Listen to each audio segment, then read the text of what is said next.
The reviewer brings something unique to the genre, personality, voice, perspective. Everyday City Commentary took this category pretty neatly, actually. You know what? Let me just get to the meat and potatoes of like what I want to ask. It's like, how did you get started Sure. with YouTube?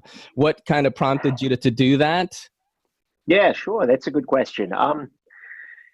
For me, in a lot of ways, it came out of a couple of different things. I was feeling okay. I started doing YouTube shortly. Well, I was doing YouTube at a time where I was typing a lot in my life, right? So I would spend all damn day writing code, typing, typing, typing, typing. And I wanted to do product reviews, and I'd done Amazon reviews for a long time, et cetera, but I never really, but I was tired of typing. I didn't want to do stuff on a forum or anything. And I thought, hey, let's try YouTube. Let's just throw up some reviews of some things that I was really in love with. And actually, the review that started it all was this guy right here, of course, the Spidey Leash Bowie. Nice. I was selling mine. I've told this story before, but and I knew it was a mistake. And so I went on ahead and I filmed a review that was, fawning as it should be. Here we go. This is it.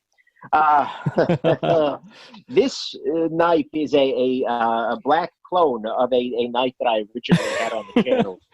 In many ways, terrible knives have made the channel what it is today, alongside the awesome ones. And a video that was related to this called the Master Knife. I watched that one. Bad it broke me. Yeah, that one it went a little tiny bit viral. What I mean by that is I suddenly got like maybe 10,000 views on that video, maybe more than that. But I gained about 150, 200 subscribers in a day at a time when I had very, very few generally. So the Master Knife, in a lot of ways, was the closest to truly viral I've gone.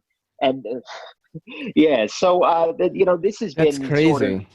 but I never had a moment where it was just like, oh my God, suddenly I have all these subscribers. Yeah. What's your process like? Do you kind of bulk shoot everything in one day? A lot of people do that. It kind of varies. I mean, what'll happen is I'll get something new on the table. Like, okay, Spyderco Tenacious Lightweight just showed up a little while ago. Got this guy on the table. Usually within a couple of days, maybe within a week lately, I'll try and get the disassembly video film, right? Because that's always a thing that I do. And it lets me know, A, it puts the knife in good condition for me to carry and whatnot. But B, it also kind of lets me get an initial sense of how it's built, how it's made, is it safe, etc. That doesn't come up very often, the is it safe thing. But and then what I'll do is I'll put it on my table. And right on the side of my table here, I got a little line of things that are waiting for a review. Slicey Dicey sent me. The Chris. That's the Chris, right?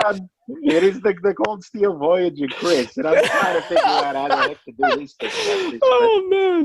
So I just have this line of things on the table, right? And so in times when I left the house every day, I would look at my kind of the edge of the table and go, okay, sure. And I'll throw this guy in the pocket. Then I'll carry it until I feel like, you know what, I'm good. I got it.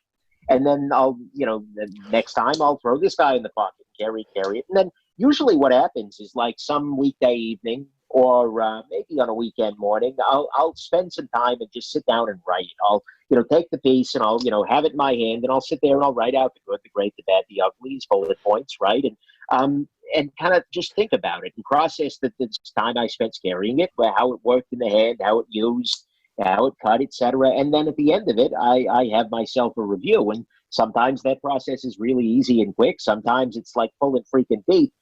Yo, don't forget to hit that subscribe button and don't forget to hit that bell icon so we can squad up in the comments.